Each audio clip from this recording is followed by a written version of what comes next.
আসসালামু আলাইকুম। এখন শুনবেন সংবাদ শিরোনাম। পশ্চিমবঙ্গে গ্রেফতার ওসমান হাদি হত্যা মামলার 2 আসামি ফয়সাল ও আলমগীর। 14 দিনের রিমান্ড, চেষ্টা চলছে আইনি প্রক্রিয়ায় দেশে ফিরিয়ে আনার।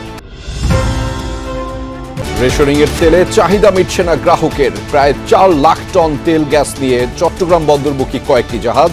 গুজবে কান না দেয়ার আহ্বান মন্ত্রী। ইসরায়েলি হামলার টার্গেট এখন ইরানের জ্বালানি স্থাপনা। দূরপাল্লার ক্ষেপণাস্ত্র আক্রমণের পরিধি বাড়িয়েছে তেহরান। খালেদা জিয়ার শ্রেষ্ঠ অদম্য নারীর পুরস্কার নিলেন নাতনি জাইমা। সব নারী ও কন্যার জন্য নিরাপদ হবে বাংলাদেশ, আশা ডাক্তার জুবাইদার। এতক্ষণ শুনছিলেন সংবাদ শিরোনাম, এখন শুনবেন বিস্তারিত। ইনকিলাব মঞ্চের আহ্বায়ক শরীফ ওসমান হাদিকে খুনের মামলার প্রধান 2 আসামিকে কলকাতা থেকে গ্রেফতার করা হয়েছে বলে জানিয়েছে ভারতের বার্তা সংস্থা ANI।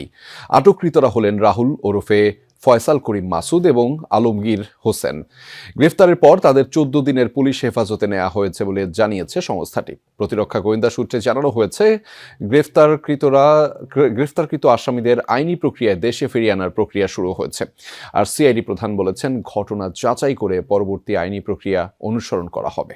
গেল বছরের 12 ডিসেম্বর রাজধানীর পল্টন এলাকায় মোটরসাইকেলে আসা হেলমেট পরিহিত দুর্বৃত্তরা ইনকিলাব মঞ্চের মুখপাত্র শরীফ ওসমান হাদিকে গুলি করে পালিয়ে যায়। পরে তদন্ত করে হামলাকারীদের মধ্যে একজন ফয়সাল করিম মাসুদ ও অপরজন আলমগীর বলে শনাক্ত করা হয়। অন্তর্বর্তী সরকার ফয়সালকে ধরিয়ে দিতে 50 লাখ টাকা পুরস্কার ঘোষণা করে। হাদি হত্যাকাণ্ডের পর সন্দেহভাজন আসামিরা ময়মনসিংহের একটি সীমান্ত দিয়ে মেঘালয়ে পালিয়ে যাবার সংবাদ। প্রায় 3 মাস পর রবিবার পশ্চিমবঙ্গ পুলিশের হাতে ফয়সাল ও আলমগীরের গ্রেফতারের খবর এলো। ভারতীয় বার্তা সংস্থা ANI বলছে, শনিবার পশ্চিমবঙ্গের বনগাঁ থেকে এই 2 আসামিকে গ্রেফতার করে স্পেশাল টাস্কফোর্স বা STF। গ্রেফতারের পর দুজনকে বিধাননগর আদালতে হাজির করে 14 দিনের পুলিশ হেফাজতে পাঠানোর কথাও জানায় সংস্থাটি।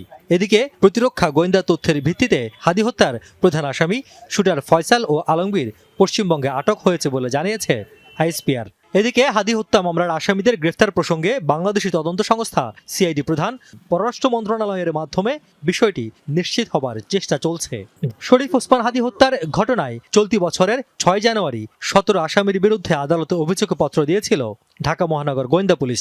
কিন্তু মামলার বাদী 15 জানুয়ারি অভিযোগপত্রের বিষয়ে আদালতে নারাজি দিলে মামলাটি অধিকতর তদন্তের জন্য CID-কে নির্দেশ দেন আদালত। জ্বালানি তেলের জন্য হাহাকার রাজধানী জুড়ে। অপেক্ষার দীর্ঘ লাইন ঠেলে রেশনিং পদ্ধতিতে তেল পেয়ে কেউ কেউ হয়েছেন নিরাশ। প্রয়োজনের চেয়ে কম তেল পেয়ে মিটছে না চাহিদা।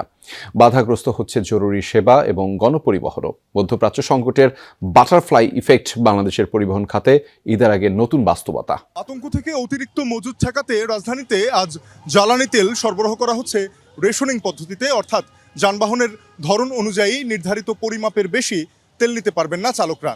তবু যেন কুল কিনারা নেই এই সংকটের। রাজধানীর বিভিন্ন ফিলিং স্টেশনের সামনে দেখা গেছে মোটরসাইকেল বা ব্যক্তিগত গাড়ির এমন দীর্ঘ সারি পৌঁছে গেছে কয়েক কিলোমিটার। বিভিন্ন পাম্পে জ্বালানি তেল পেতে অন্তত কয়েক ঘন্টা অপেক্ষা করতে হচ্ছে চালকদের। আবার অনেক ফিলিং স্টেশনে গত রাত থেকেই তেল শূন্য। এক পাম্প থেকে অন্য পাম্পে ঘুরেও তেল না মেলায় হাহাকার চালকদের। অনেকের শঙ্কা, সিন্ডিকেট করে দাম বাড়াতেই তেলের কৃত্রিম সংকট। যদিও হঠাৎ চাহিদা বেড়ে যাওয়াকে দুষছে পাম্প কর্তৃপক্ষ। শুধু ব্যক্তিগত গাড়ি বা মোটরসাইকেল নয়, জ্বালানি তেল না পেয়ে অসহায় জরুরি সেবা পরিবহন, গণপরিবহন। এদিকে রেশনিং পদ্ধতিতে মাত্র 2 লিটার তেলে মোটরসাইকেল চলবে 60 থেকে 70 কিলোমিটার। 10 লিটারে প্রাইভেট কার চলে 120 থেকে 140 কিলোমিটার পর্যন্ত। প্রয়োজনের চেয়ে যা অপর্যাপ্ত বলছেন চালকরা। তেল নিতে ফিলিং স্টেশনগুলোতে যখন দীর্ঘ লাইন, তখন সড়কে গাড়ির চাপ তুলনামূলক কম। ঈদের আগে গণপরিবহন খাত সচল রাখা নিয়েই এখন চিন্তিত মালিকপক্ষ। প্রথমবারের মতো ইরানের তেল সংরক্ষণাগারে হামলা চালিয়েছে ইসরায়েলি এয়ারফোর্স। একযোগে দেশটির 30টি জ্বালানি স্থাপনায় হয়েছে যৌথ বাহিনীর হামলা। ক্ষতির শিকার বিমানবন্দর, পরিবহন ডিপো আর পানি শোধনাগার সহ গুরুত্বপূর্ণ বেশ কিছু বেসামরিক স্থাপনা। এমন পরিস্থিতিতে মার্কিন প্রেসিডেন্ট ট্রাম্পের হুঁশিয়ারি, ইরানের সেনাবাহিনী আর শীর্ষ নেতাদের সম্পূর্ণ নির্মূল না করা অবধি বন্ধ হবে না যৌথ বাহিনীর অভিযান। খামেনির সকল উত্তরসূরিকে হত্যার হুমকি দিয়েছে ইসরায়েল।